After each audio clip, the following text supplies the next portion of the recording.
Classic psychological manipulation traps, ancient techniques. Those who wear the mask of morality are, fundamentally, doing so for their own benefit to control you. They may have some concern for you, but their top priority is their own interest. If you completely believe that their actions are for your benefit, you may end up paying the price with your entire life. What I'm about to say isn't easy to accept, so make sure to watch until the end to fully grasp it. Ancient Techniques warmly welcomes you all. In today's video, we will decode 3 classic psychological manipulation techniques that are extremely valuable yet not widely known. Watch this multiple times to truly make it yours. 1. Moral manipulation technique. Many people like to use the excuse, "I'm doing this for your own good," to conduct moral manipulation and achieve their personal goals. This method is often difficult to detect. Instead, you may genuinely believe that the other person is acting in your best interest and even begin to doubt yourself. In reality, you have fallen into their trap. When I was 19 years old, I had a girlfriend. After some time, I felt that we were incompatible and wanted to break up. However, my father strongly opposed this and insisted that I should get engaged to her. He told me, "She treats you so well, yet you don't appreciate it.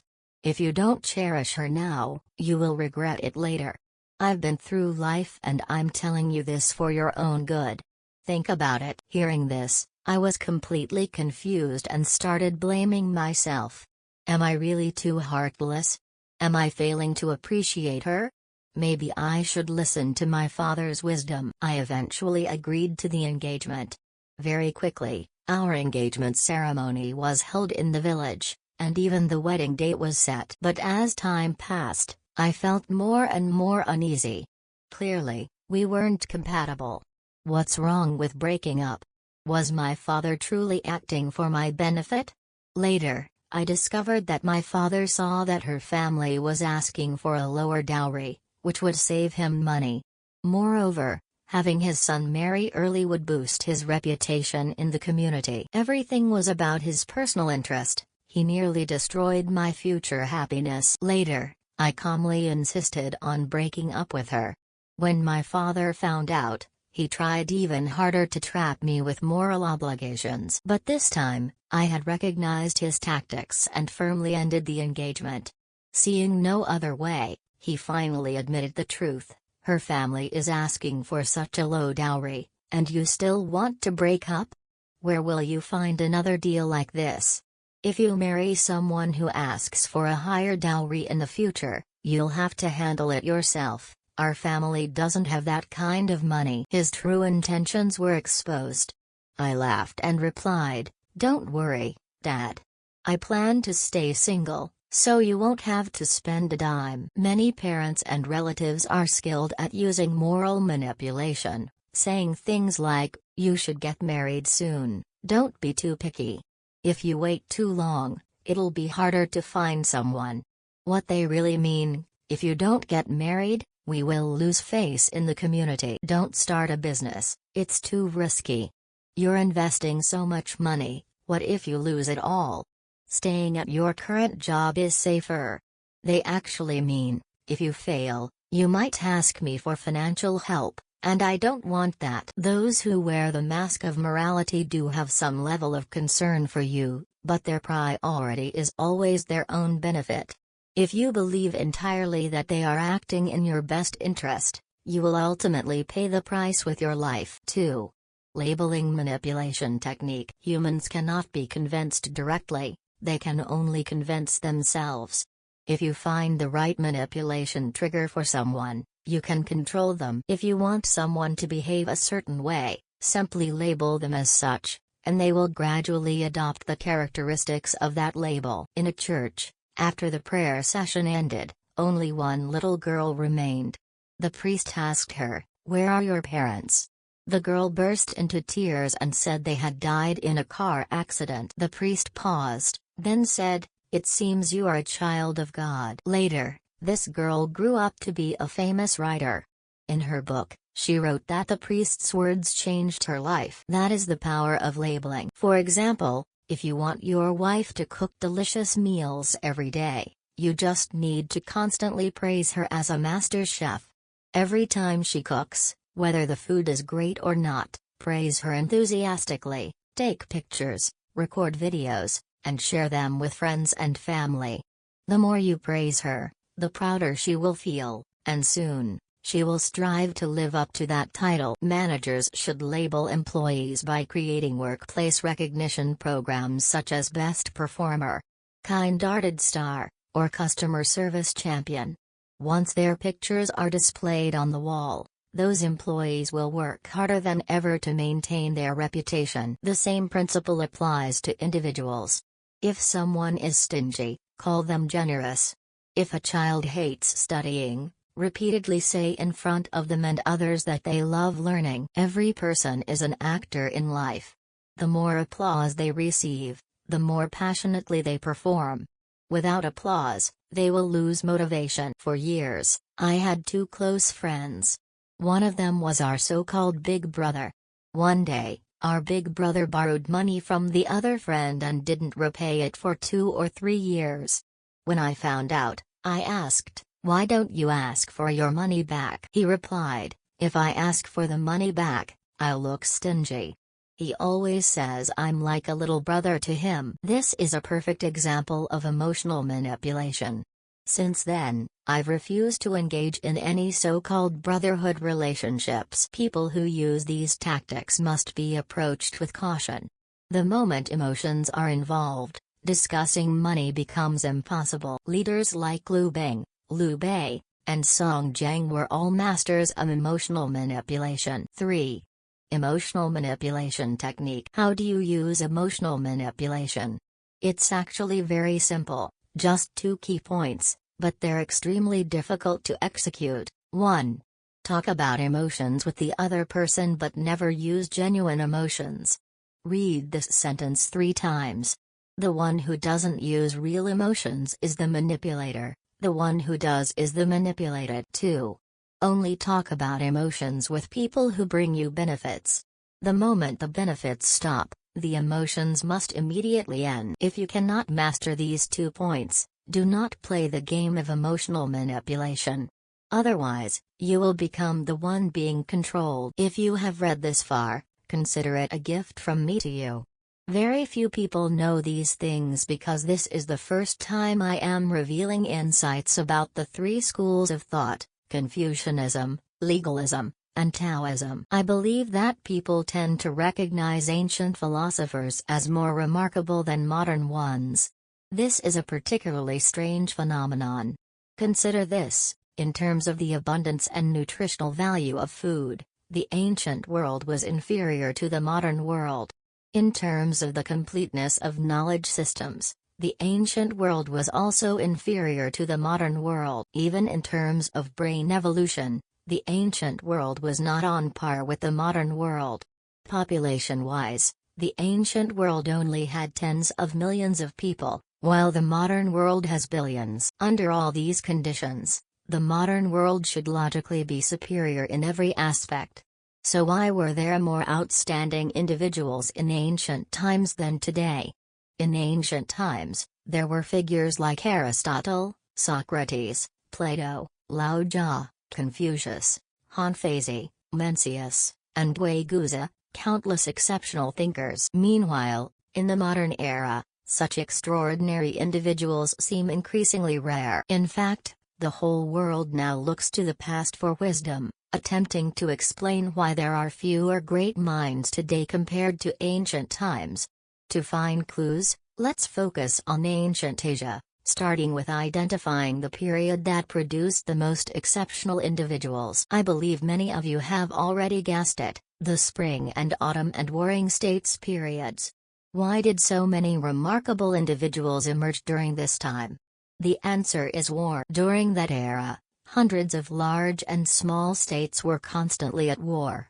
Each nation sought ways to annihilate its opponents and meticulously documented these strategies. These records eventually became the profound philosophies that we study today. So why were there so many thinkers in ancient times? Because of war. And why are there fewer in modern times? Because we live in a relatively peaceful era. During wartime, to achieve victory, societies needed brilliant strategists and thinkers. In peacetime, the focus shifts to technological innovation and specialized expertise rather than broad philosophical thought. Now, let's delve deeper into the Warring States period, a golden age of thought, and explore how we can apply these philosophies to our businesses today. Many people struggle to clearly explain Confucianism, legalism, and Taoism, three schools of thought that shaped governance for thousands of years. I will use the simplest approach to explain them so that everyone can understand. At first glance, these philosophical traditions may seem numerous and complex. However, they can actually be categorized into three main types. Once you grasp these three categories, everything else will fall into place. During that time, the schools of thought had three core perspectives, each with a different attitude toward tradition. 1. The first school supported tradition, believing that ancient traditions were so valuable that they should be preserved at all costs. 2. The second school rejected tradition, believing that traditions were outdated and should be abandoned. 3. The third school was indifferent, questioning the relevance of tradition altogether. What is tradition? Can it be eaten? Is it good or bad? What does it have to do with me? These three attitudes correspond to Confucianism, legalism, and Taoism, respectively. Other philosophical schools can be seen as variations of these three main categories. We can further rephrase these three perspectives in a clearer way. 1. The first attitude, supporting tradition, is called restorationism. Its proponents believe that human corruption stems from abandoning tradition. The solution? A rapid return to traditional values. This is the core belief of Confucianism. 2. The second attitude, rejecting tradition, is called reformism. Reformists argue that societal problems persist because people cling to outdated traditions. The solution? Creating new laws and systems. This is the essence of legalism. 3. The third attitude, detachment from tradition, is called transcendence. This is not about simply logging out from life but rather about rising above worldly concerns. Taoism embodies this mindset, advocating for detachment from the material world. Taoists believe that suffering arises from excessive involvement in societal affairs. By abandoning such pursuits, one can immediately appreciate the vastness of the world. This threefold framework, restorationism, reformism, and transcendence, exists not only in ancient times but also in modern decision-making. Whenever we face a problem, we often adopt one of these three perspectives. Now, let's explore each school in greater detail. Confucianism. Confucius believed that individuals should restrain their impulses and adhere to traditional rituals. This discipline, he argued, would lead to the highest ideals of Confucian thought. However, during the Warring States period, constant warfare had led to the collapse of traditional etiquette. In such an era, Confucian teachings seemed rigid and impractical. Confucius traveled from state to state promoting his philosophy, but rulers, preoccupied with warfare, had little time for rituals and traditions. As a result, both Confucius and Mencius struggled to secure government positions. A key conclusion can be drawn from this: Confucianism is ineffective during wartime. When survival depends on winning battles, abstract notions of virtue and tradition hold little weight. Legalism. Legalists viewed Confucian teachings as outdated and irrelevant in times of war. They believed that strict laws and effective governance, not moral teachings, were the key to national strength. The famous story of waiting by a tree for a rabbit originates from Han Feizi, a major legalist thinker. The story mocks those who try to apply outdated methods to modern problems. Legalists propose that a ruler should control society through three key principles. 1. Law, fa, clear, strict laws that apply to everyone. 2. Strategy, shu, political manipulation to maintain power. 3. Authority, shi, The ruler's ability to command and enforce obedience. Legalist officials often found success in foreign states rather than their own. This was because rulers preferred to employ legalists who had no personal loyalties, making them more obedient. This is similar to how modern companies hire external consultants for reforms. Since consultants have no internal alliances, they can push for changes without fear of personal consequences. Taoism. In contrast to Confucianism and legalism, Taoism originated in sparsely populated regions, where people saw the struggles of the Central Plains as unnecessary. Taoists believed that human affairs were trivial compared to the vastness of nature.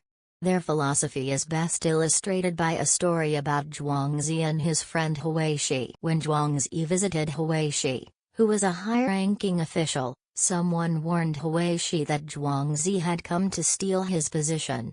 Panicked, Huishi ordered a manhunt for Zhuangzi. Upon hearing this, Zhuangzi calmly approached Huishi and told him a story. A phoenix flies from the south to the North Sea. Along the way, it only rests on the parasol tree, eats bamboo fruit, and drinks from pure mountain springs. One day, the phoenix encountered an owl clutching a dead rat. The owl, fearing that the phoenix would steal its meal, screeched and tried to drive it away. After finishing the story, Zhuangzi looked at Huishi and said, "Do you really think I want your government position?" Then, he walked away. This story captures the essence of Taoism, a philosophy that transcends worldly concerns. Lao Jia, another prominent Taoist thinker, would argue, why do anything at all? The worst thing people can do is meddle in everything, thinking they can improve the world, when in fact, they are the ones ruining it. Taoism advocates Wu Wei non-action, letting things take their natural course. For thousands of years, China and surrounding regions have been governed by a dynamic interplay of Confucianism, legalism, and Taoism. So how can we apply these philosophies in modern businesses? By studying how ancient empires implemented them, we can learn to integrate these ideas effectively into our own organizations. The rise and fall of dynasties, a lesson from ancient China. During the Spring and Autumn and Warring States periods, numerous states engaged in relentless warfare. Among them, 7 major states, Qi, Chu, Zhao, Yan, Han, Wei, and Qin, emerged as dominant powers. Ultimately, Qin Shi Huang conquered the other states and unified China. But why was Qin able to achieve this? To answer this, we must first examine the crucial role of military effectiveness during that era. The role of legalism in military strength. For any ruler, enhancing their state's military capabilities was the top priority. Which philosophy, Confucianism, legalism, or Taoism, could best improve military efficiency? The answer was clear: legalism. Confucianism was too conservative, emphasizing tradition over change. Taoism promoted detachment from worldly affairs, making it impractical for governance. Legalism, however, argued that rigid traditions were obsolete and that reforms were necessary to strengthen the state. The impact of legalist reforms. Before legalist reforms, social status was determined by birth. Aristocrats maintained their privileges, while the lower classes remained powerless. This system discouraged the masses from actively participating in warfare. Legalists proposed a radical shift: a person's social status should be based on military achievements, particularly the number of enemy heads taken in battle. This merit-based system motivated people to fight harder, leading to significant military advancements. As a result, various states began adopting legalist reforms. The state of Wei was the first to implement such changes under Li Kui. Before the reforms, Wei was weak, but afterward, it became a formidable power, even defeating Qin at one point. Other states followed suit, leading to a gradual leveling of military strength. However, Wei's decline began when its ruler, King Hui, rejected Sheng Yang, a legalist reformer. Sheng Yang then went to Qin, where he implemented his renowned legalist reforms, transforming Qin into the most powerful state. Although Qin was one of the last states to adopt legalist reforms, it pursued them more rigorously than any other, ultimately achieving unification. The downfall of Qin, the limits of legalism. Despite its military success, Qin's downfall came swiftly. The reason? Legalism, which was effective for conquest, proved disastrous for governance. Under Qin, the government relied on expansion and plundering other states to sustain itself. However, after unification, there were no more external enemies to conquer. With no new sources of wealth, the state resorted to heavy taxation and oppression of its own people, leading to widespread rebellion. As a result, the Qin dynasty collapsed within 2 generations. The Han dynasty, a shift to Taoism. After Qin's fall, Xiongnu divided the empire among various feudal lords, but his failure to establish a centralized government led to his downfall.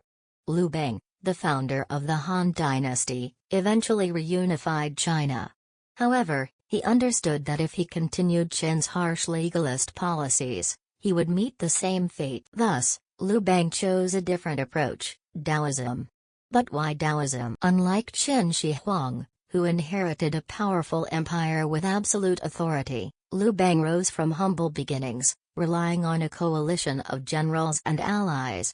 These relationships were not strictly hierarchical, instead, they were partnerships. This meant that Liu Bang could not govern through force alone, he needed a more flexible approach. Taoism's principle of governing through non-interference, Wu Wei, suited Liu Bang's situation perfectly. He allowed local governance to operate with minimal interference while focusing on economic recovery.